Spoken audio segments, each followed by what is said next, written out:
तो क्या आपने रॉकी भैया जिंदा है? तो अब तुम लोग बोलोगे कि भोसड़ी का देखा नहीं था क्या एंड क्रेडिट में चैप्टर 3 का टीज दिया था? तो बिल्कुल यार, KGF चैप्टर 3 तो आने ही वाली है, लेकिन हम लोग को डिस्कशन ये करना है कि रॉकी भाई जिंदा है। तो KGF चैप्टर 3 से जुड़ी कुछ थ्योरीज है कि रॉकी भाई जिंदा कैसे हो सकते हैं, तो उसके बारे में ये बात करते हैं। तो पहली थ्योरी ये कहती है कि जब वो समुद्र के अंदर गिरे वहीं से वो बच गए होंगे। तो कुछ लोग बोलेंगे कि भोसड़ी के परमाणु बम फेंक के मारा है मिसाइल, तो कैसे बच गया होगा वो। लेकिन तो इसमें ये बताओ कि अगर किसी पे मिसाइल का हमला किया जाए तो क्या होगा? उसके चीथड़े उड़ जाएंगे भाई साहब, उसका लाश कहीं से भी मतलब दिखेगा नहीं हम लोग को कि वो क्या है कैसा। वो तो रॉकी भाई सही सलामत हालत में होते हैं। तो ये हो सकता है कि जब उन पर मिसाइल का अटैक होता है उससे पहले वो समुद्र में कूद जाएंगे और नीचे उनके सबमरीन में एक इंतजार कर होंगे लोग, उसमें बैठ कर चले जाएंगे। और जो सोना है वो भी नकली होगा और जो कि गहराई में चला जाएगा, तो इसलिए उसको कोई ढूंढने भी नहीं आएगा। तो वो लोग KGF चैप्टर 3 में ट्विस्ट के रूप में यूज़ कर सकते हैं। ये बोलोगे सबमरीन किसका होगा?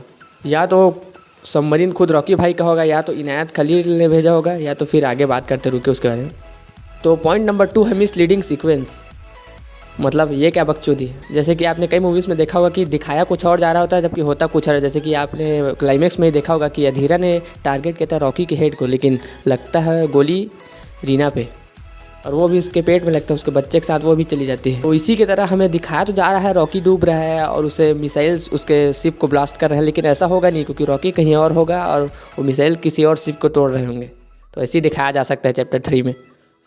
तो थ्योरी नंबर 3 पे आता है जो कि है इनायत खलील। तो चैप्टर 2 में हमने देखा कि रॉकी भाई ने कैसे इनायत खलील के साथ डील कर लिया, वैसे ही चैप्टर 3 के ये थ्योरी है कि जो सबमरीन भेजा हो वो इनायत खलील नहीं भेजा होगा, या फिर कुछ और तरीके से रॉकी भाई को की मदद करेगा बच के निकलने के लिए। और वो जो सोना होगा उसको भी इनायत खलील के पास ही छुपाया जाएगा, क्योंकि KGF चैप्टर 2 में इसके लिए कोई बहुत बड़ा रोल तो नहीं था और उस कैरेक्टर को इस तरह से बिल्ड किया गया है कि बहुत बड़ा कैरेक्टर है, तो उसका कुछ रोल हो सकता है चैप्टर 3 में। तो जो चौथी थ्योरी है वो बहुत शॉकिंग हो सकती है, जिसे शायद लोग बोले कि ये क्या बकचोदी है यार, कि रॉकी भाई रमिका सेन से हाथ मिला लेगा। क्या बोला तूने? मजाक बना के रखते हो। रुको भाई, मजाक नहीं बना रहा, थ्योरी को सुन लो पूरा। तो देखो चैप्टर 2 में जो पार्लियामेंट के सभी मेंबर हैं उसको रॉकी से पैसा जाता है, सिर्फ रमिका सेन को छोड़ के। तो क्लाइमेक्स में हम देखते हैं कि जब मिसाइल से अटैक करवाती है रमिका सेन रॉकी पे, तो थोड़ी टेंशन में दिखाई देती है।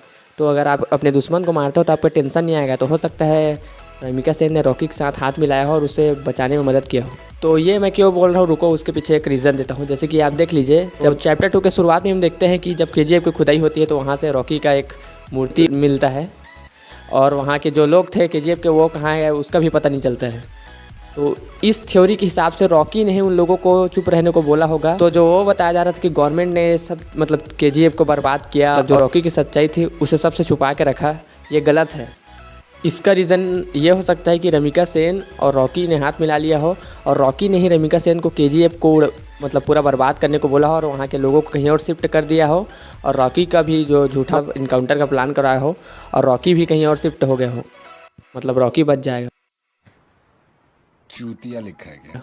ये मैं इसलिए बोल रहा हूँ क्योंकि आप देखो कि जब रॉकी भाई मर गया है, रॉकी भाई मतलब था कि नहीं, इसका मतलब किसी को मतलब ये जो झूठी कहानी लगती है। तो ये बताओ KGF के जो जनता थे वो बच जाते हैं, तो वो लोग रॉकी भाई के बारे में दुनिया को नहीं बताएंगे क्या?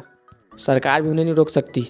तो ये रॉकी भाई ने उन लोग को बोला होगा कि किसी को ना बताने के लिए। तो इसका कारण खुद रॉकी भाई होंगे कि रॉकी भाई के बारे में किसी को पता नहीं है। हम लोगों को ये बताया गया कि मूवी में सरकार द्वारा ही KGF को बर्बाद किया गया और जो रॉकी का राज था वो छुपाया गया। लेकिन चैप्टर 3 में ये ट्विस्ट आ सकता है कि रॉकी ने ही ये सब प्लान बनाया हो और अपने आप को मतलब लोगों से छुपाया हो, और वो जो KGF के जो जनता थी उसको कहीं और शिफ्ट कर दिया हो, और जो अपने पूरे न्यूज़पेपर्स जो रिकॉर्ड्स है उसको तबाह कर दिया हो। और एक एक्स्ट्रा पॉइंट ये है कि किसी डेथ कैरेक्टर्स के प्रीक्वल को देखने में किसी को इंटरेस्ट नहीं होता। जैसे कि उदाहरण के लिए एक मूवी ले लो जो मार्वल की थी, ब्लैक विडो। तो हम लोग सबको ये पता चल गया था कि एवेंजर्स एंड गेम में ब्लैक विडो मर चुकी है, लेकिन जो कुछ लोग जो देखने गए ब्लैक विडो को वो इसीलिए देखने गए कि ये हो सकता है कि ब्लैक विडो शायद जिंदा हो।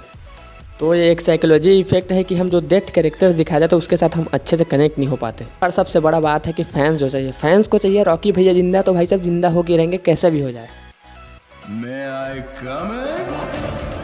और बाकी जो सब बात है वो डायरेक्टर प्रशांत नील के ऊपर है, डिपेंड करता है कि वो जो क्या चाहते हैं। क्योंकि देखो यार, पैसे से बड़ा एक इमोशन होता है जिससे कि कहानी को जितना खींचा जा सकता है उतना ही खींचा जाएगा।